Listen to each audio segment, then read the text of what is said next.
Dakota Territory, August 1887. The sun beat down on the endless grass, baking the very air Alara Vance breathed. She was 18 years old, an orphan with nothing to her name but a set of her father's engineering drafts and a deed to a worthless parcel of land. On that land stood a single, rusting metal grain silo, abandoned by a farmer who had gone bust years before. Most settlers saw it as an eyesore, a monument to failure. Alara saw it as a house. While other townsfolk were cutting sod or felling the scarce cottonwoods along the creek bed to build their square, sensible cabins, Alara was doing something that looked like madness. She spent her meager savings not on lumber for walls, but on strange lengths of clay pipe, barrels of pitch, and rolls of thick felt paper. She dragged a heavy plow, borrowed from a bewildered neighbor, not to till a field for crops, but to carve a deep, serpentine trench leading away from the silo's base. The town of Prairie Ridge watched her work. They saw a young woman, alone and grieving, toiling under the brutal sun, seemingly constructing nothing. The men at the general store would stop their checkers games to comment. The women gathering at the well would shake their heads in pity.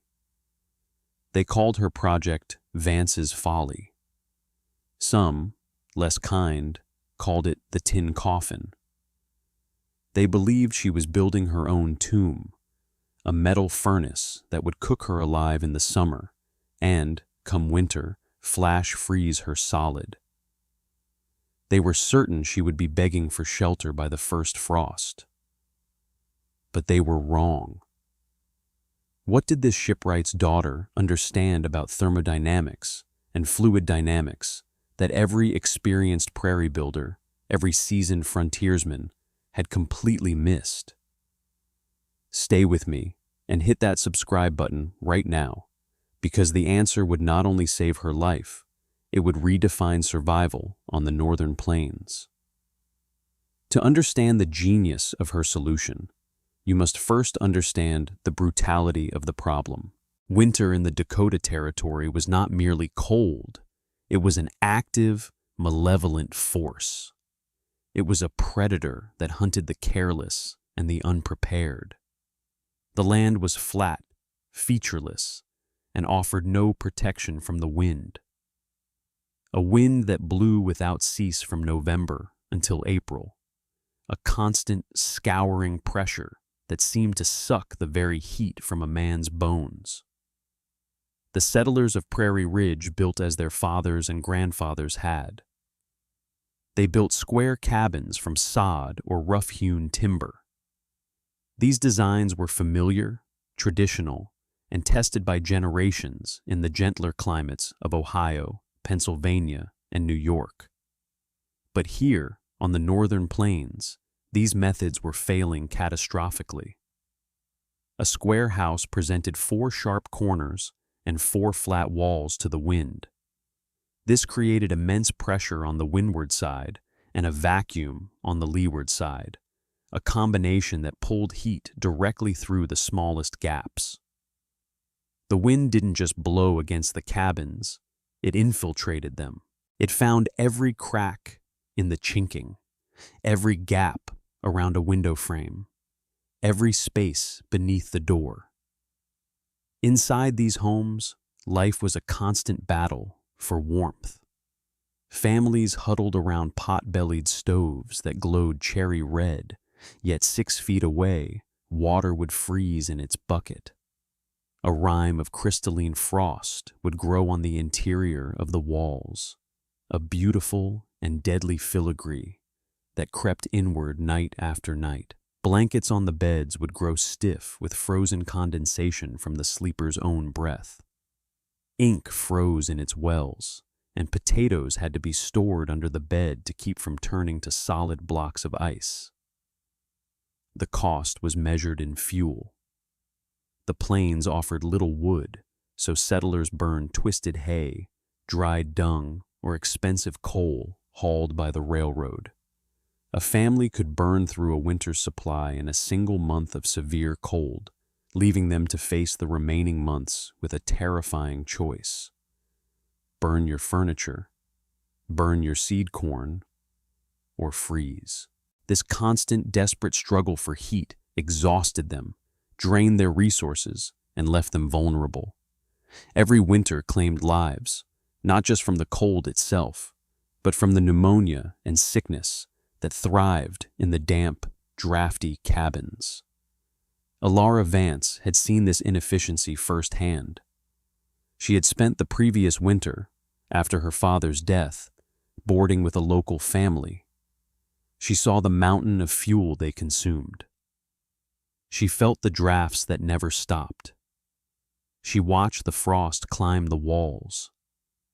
But unlike the others, she saw it not as a fact of life, but as an engineering problem. Her father had not been a farmer or a carpenter. He had been a naval architect, one of the men who had helped design the ironclad warships that fought in the Civil War. His life's obsession had been the management of heat and air within a sealed metal box. He had spent years wrestling with the problems of ventilating a cramped engine room, of preventing condensation from rusting the iron hull from the inside out, and of keeping a crew alive inside a metal shell floating in the icy North Atlantic. As a child, Alara hadn't played with dolls. She had played with blueprints. Her father had taught her to read the language of lines and numbers. He had explained the principles of convection, thermal siphoning, and radiant heat. He would point to the double hull of a ship diagram and say, "The secret, Alara, is never to fight the environment. You must use its own energy against it. The space between things is as important as the things themselves." He had filled notebooks with sketches, calculations, and theories. Those notebooks were now her only inheritance. When she looked at the grain silo, she didn't see a thin metal can. She saw a ship's hull. She saw a structure with no corners to catch the wind, a shape that would force the relentless gale to flow smoothly around it rather than batter against it. She saw a metal skin that, while a terrible insulator on its own, could become part of a larger system, an engine for living. The settlers saw a coffin. Alara saw a machine designed for survival. Her work began not with the silo itself, but with the earth beneath it. The deep trench she dug was for a series of interconnected clay pipes, laid out like the branches of a tree. This was her earth lung. The main trunk of the pipe system ran 100 feet out into the prairie, buried 6 feet deep, a depth where the earth maintained a relatively constant temperature of around 50 degrees Fahrenheit, regardless of the season. The end of this pipe terminated in a covered, screened intake that poked just above the ground. The other end entered the silo's foundation, feeding into a sealed, rock-filled chamber, a plenum that she constructed beneath the entire floor. This part of the construction drew the most confusion. Why was she burying pipes? What good was a rock pit under the house? To the townsfolk, it was nonsensical, a waste of back-breaking labor. Next, she turned to the interior. She did not attach anything directly to the silo's corrugated metal walls. Instead, she erected a completely independent, circular wooden frame inside the silo, leaving a precise 4-inch gap between her new wooden wall and the outer metal skin. This was the masterstroke, the principle her father had obsessed over. It was her double hull. She insulated this inner wall heavily, stuffing the space between the studs with thick wool felt she bought from a sheep rancher. On the inside, she planked it with smooth tongue and groove boards, creating a warm, comfortable living space. She built a small loft for sleeping, and installed a compact, efficient stove near the center of the circular room. Silas Blackwood arrived in October.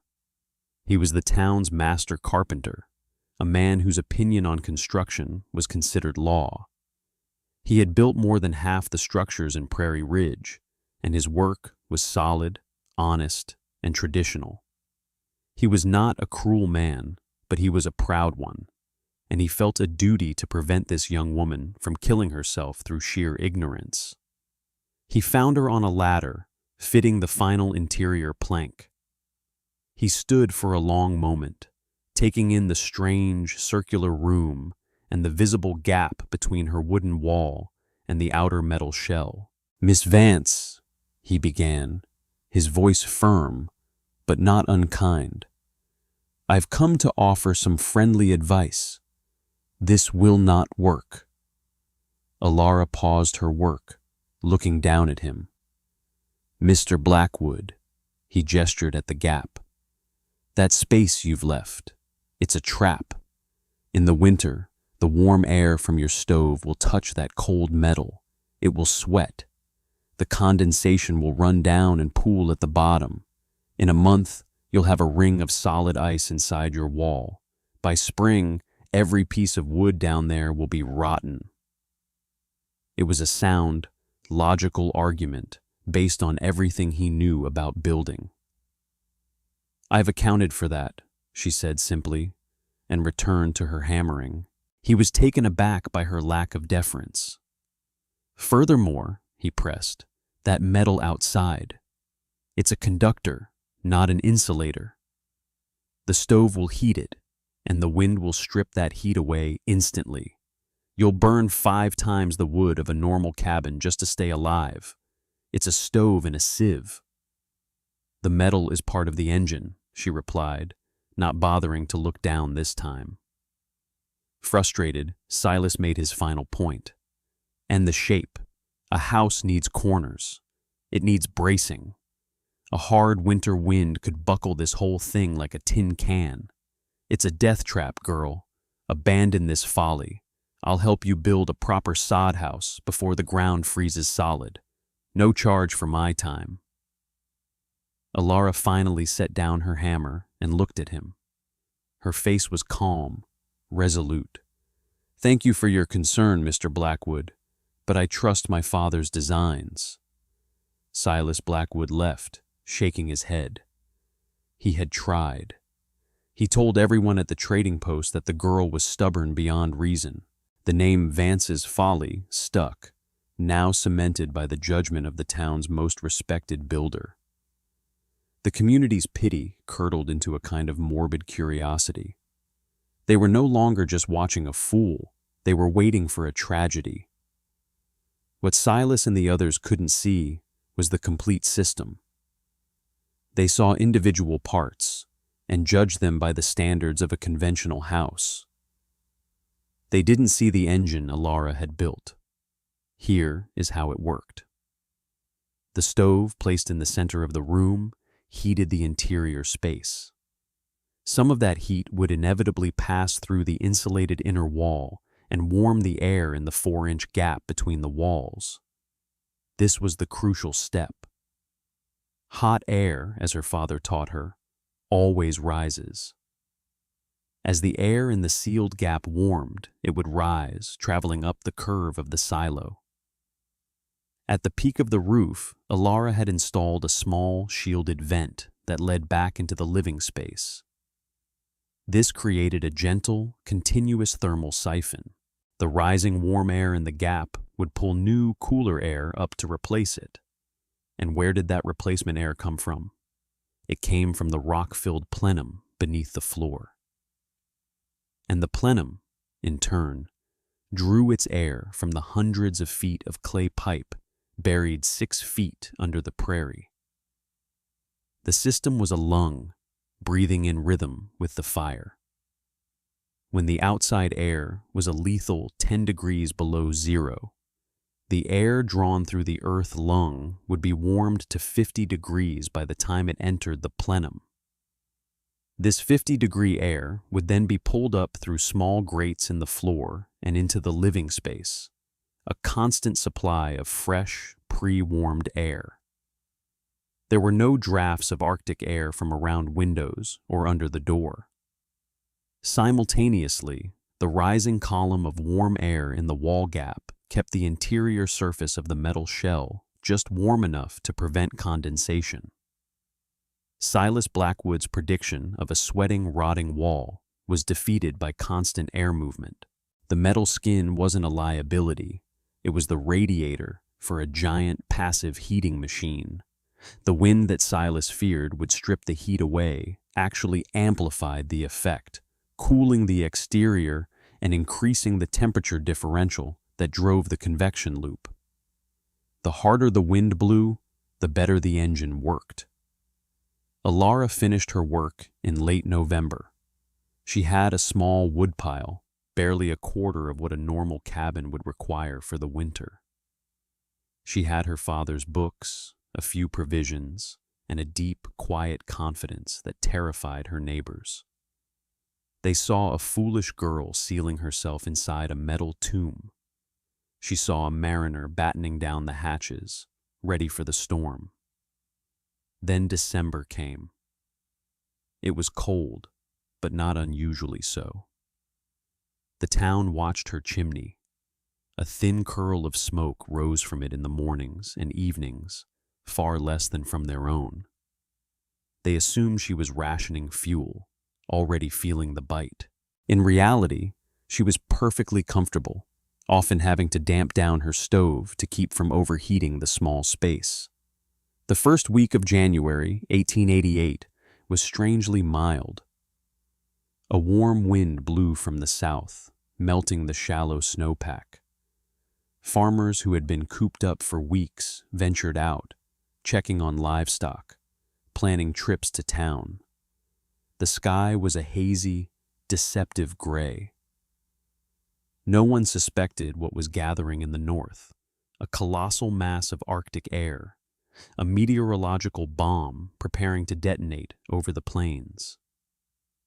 January 12th began like any other day. The temperature at dawn was a balmy 30 degrees Fahrenheit.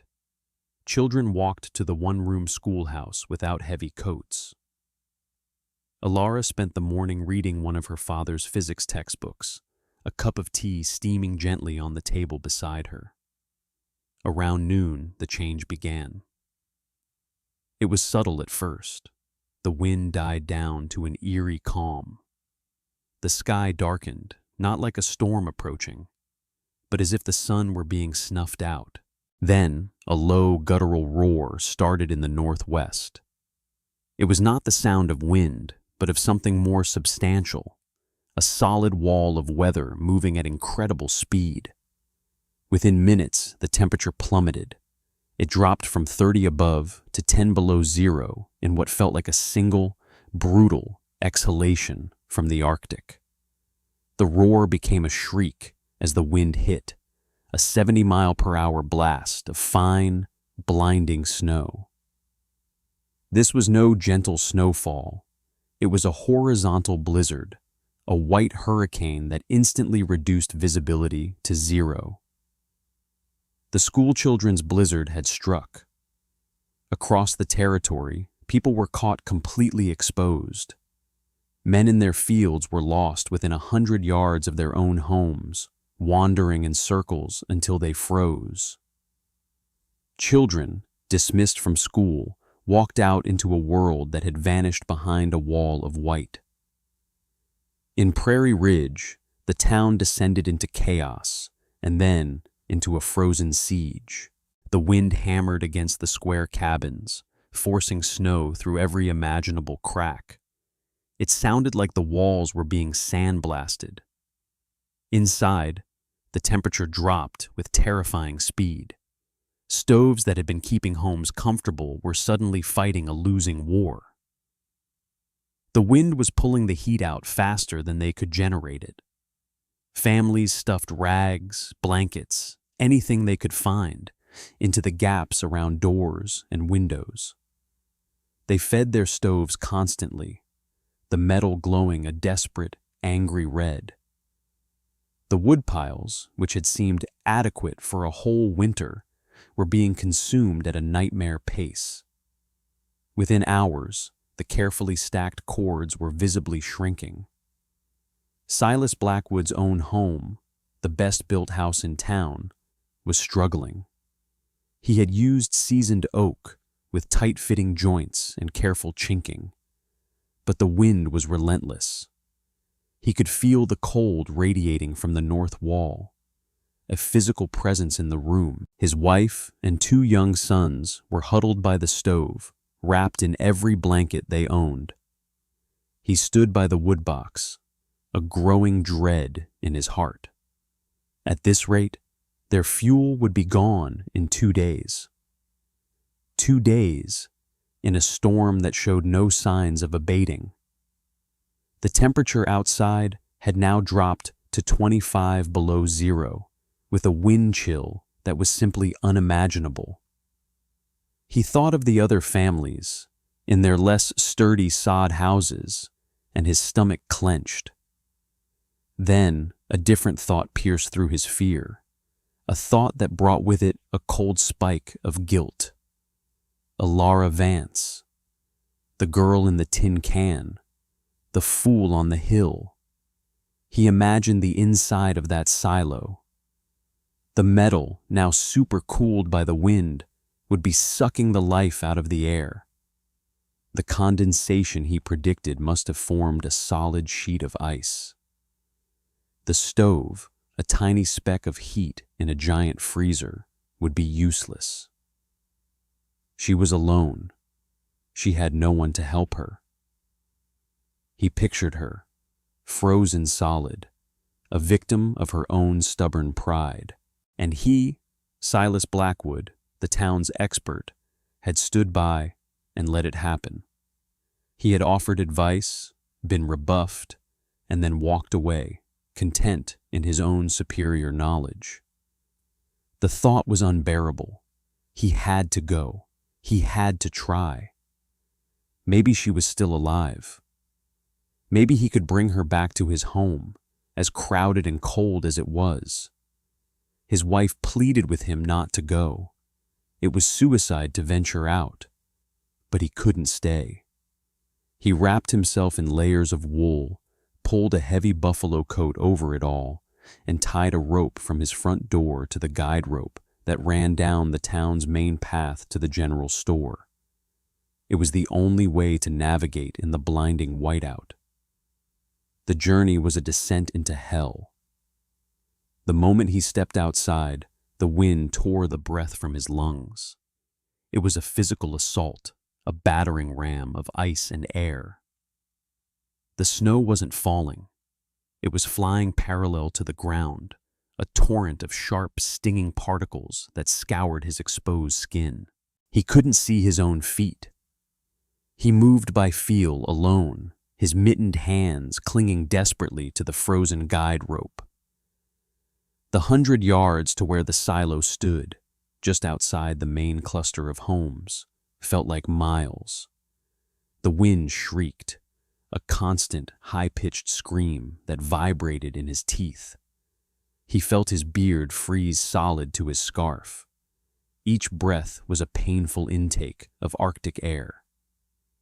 He stumbled, fell to his knees, and for a moment considered turning back. But the image of the young woman, alone and freezing, pushed him forward. He was responsible. He had to know. Finally, his outstretched hand hit something hard, round, and metallic. The silo. He fumbled his way along the curved wall, the metal so cold it felt sticky, burning his glove. The wind was different here. It didn't slam against the wall. It flowed over it, a smooth and terrible river of air. He found the door, a thick wooden thing she had built herself. There was no light from the window beside it. It was completely dark. His heart sank. He was too late. He banged on the door with his fist, the sound swallowed by the gale. No answer. He banged again, harder, shouting her name, his voice whipped away by the wind. He braced himself for what he would find inside, reached for the latch, and pushed.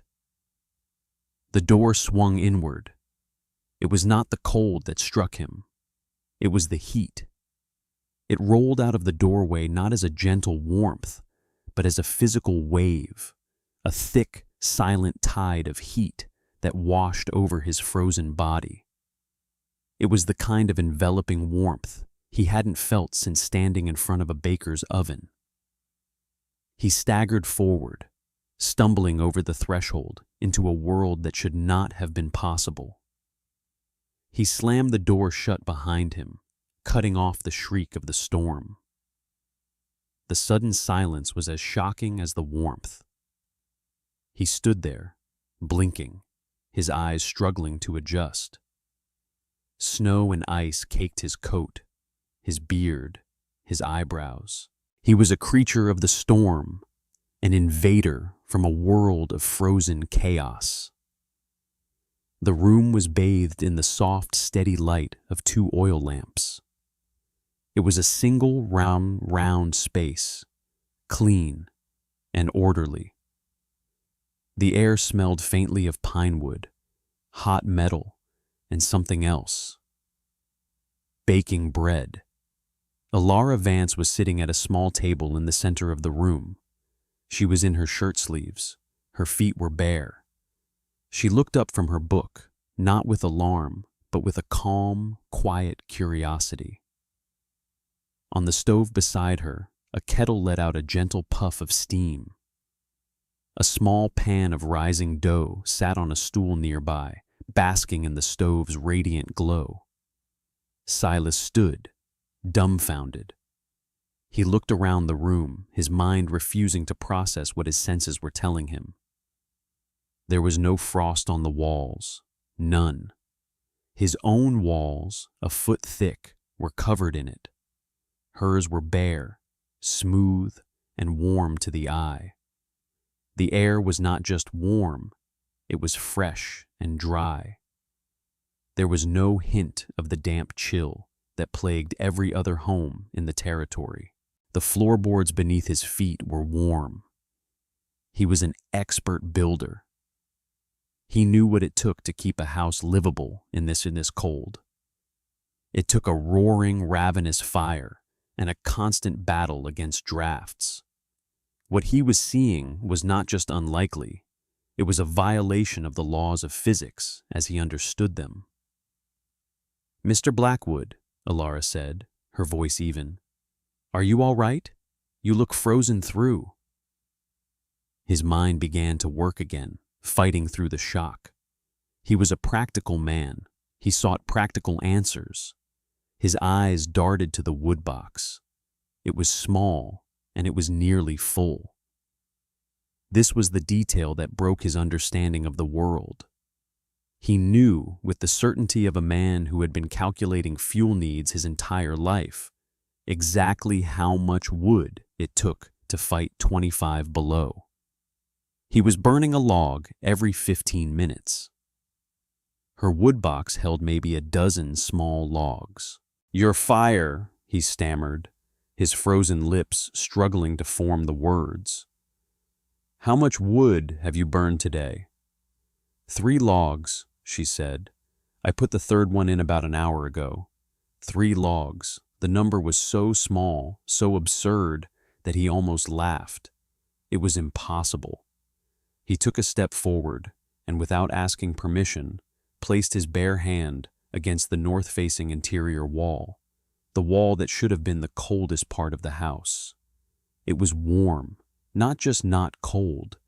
It was actively, perceptibly warm to the touch. He pressed his ear against it, expecting to hear the howl of the wind. He heard nothing but a faint, deep silence. He was inside a bubble of calm, a sanctuary of warmth carved into the heart of the blizzard. He turned back to her, his face a mask of awe and utter confusion. The arrogance, The certainty he had carried for weeks had evaporated, leaving only a profound, humbling ignorance. "How?" he whispered. It was the only word he could manage. Alara closed her book. She rose and poured a cup of hot water from the kettle, adding a spoonful of tea. She handed it to him. His hands were shaking so much he could barely hold it. "You were right about the metal, Mr. Blackwood," she began, her tone that of a teacher explaining a simple concept. "On its own, it's a terrible insulator, but it's part of an engine. The wind you fear is what helps drive it." She walked him through it. She explained the double wall, the thermal siphon, the rising air in the gap. She stomped on the floor, and he felt its solid warmth. She explained the plenum beneath and the earth lung, the buried pipes that delivered pre-warmed 50-degree air into the room instead of sub-zero drafts. She held a lamp near one of the floor grates, and he could see the flame flicker gently, pulled by the upward draft. He listened, his builder's mind racing, connecting the pieces. Condensation didn't form because the moving air kept the inner metal surface above the dew point. The stove didn't have to fight the cold. It only had to lift the 50-degree air from the ground to a comfortable 70. The round shape shed the wind, minimizing pressure and heat loss. Each of his expert objections had been not just addressed, but turned into a strength. The numbers were undeniable. The interior temperature was a stable 72 degrees. The outside temperature was minus 26 degrees Fahrenheit. That was a temperature differential of nearly 100 degrees, maintained with a tiny, slow-burning fire. His own home was struggling to maintain a 40-degree differential with a stove burning at maximum capacity. She was using less than 20% of the fuel of a conventional cabin to achieve a level of comfort that was, in this storm, the equivalent of high luxury. He sank onto a stool, the warm mug thawing his frozen fingers. He looked at this young woman, this girl he had dismissed as a fool, and saw the quiet confidence of a master. He had brought his years of experience, his reputation, his common sense. She had brought a set of her father's notes and a deeper understanding of the forces at play. He looked her in the eye, the full weight of his error settling upon him. "I was wrong," he said. The words felt heavy, inadequate, but necessary. "I was completely and utterly wrong. This is not a folly. It is a work of genius." He took a deep breath. "Miss Vance, when this storm breaks, you must teach me how to build this." The blizzard raged for another 2 days. Silas Blackwood stayed in the silo, his family knowing only that he had made it there safely. For him, it was a period of profound re-education. He asked questions, and Alara answered, sketching diagrams in one of her father's notebooks to illustrate the flow of air and heat. He, in turn, offered his practical knowledge, suggesting ways to strengthen the inner frame, to build a more efficient door latch, to improve the loft supports. A partnership was forged in the heart of the storm, a fusion of frontier practicality and scientific theory. When the skies finally cleared on the 3rd day, the world was a transformed place. The wind was gone, leaving behind a profound silence. The land was buried under mountainous drifts of snow, sculpted by the gale into fantastic shapes. The sun shone on a world of blinding white. The people of Prairie Ridge emerged from their homes like survivors from a shipwreck. The cost had been terrible. 2 men from the outskirts had been found frozen, lost in the whiteout. Dozens of cattle were dead, and every single family was at or near the end of their fuel supply. The town had survived, but just barely. Another day of the storm would have been a catastrophe. The first person they saw was Silas Blackwood, walking calmly from the direction of Vance's Folly. He was not frostbitten. He was not exhausted. He looked rested and well-fed. Behind him walked Alara Vance, dressed in a simple coat, looking as if she had just returned from a pleasant winter stroll. Word spread through the town with the speed of a prairie fire. Silas, the unassailable authority on building, gathered the townsfolk in the half-frozen general store. He told them everything. He described the wave of heat that had met him at the door. He described the barefoot girl in her shirt sleeves. He told them about the warm walls, the full wood box, the absence of frost. He confessed his own ignorance, his own arrogance. "We have been building our homes all wrong," he announced, his voice ringing with the conviction of a convert. "We've been building boxes to fight the wind. She built a circle to ignore it. We've been trying to heat the entire Dakota Territory with our stoves. She built an engine that breathes warm air from the earth itself." That spring, the landscape around Prairie Ridge began to change.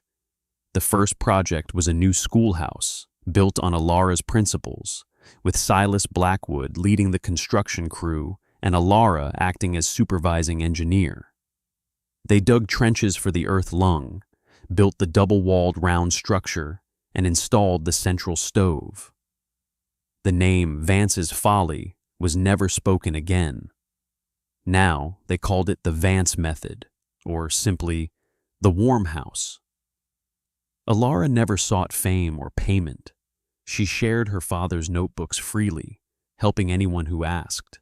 She became the town's most valuable resource, a quiet, unassuming young woman whose knowledge was worth more than all the gold in the Black Hills. Families began retrofitting their cabins, adding insulated inner walls. New settlers, arriving in the territory, were guided not to build the traditional square cabins, but the strange-looking round houses that offered a promise of genuine survival. The true impact wasn't measured in cords of wood saved or degrees on a thermometer. It was measured in human lives.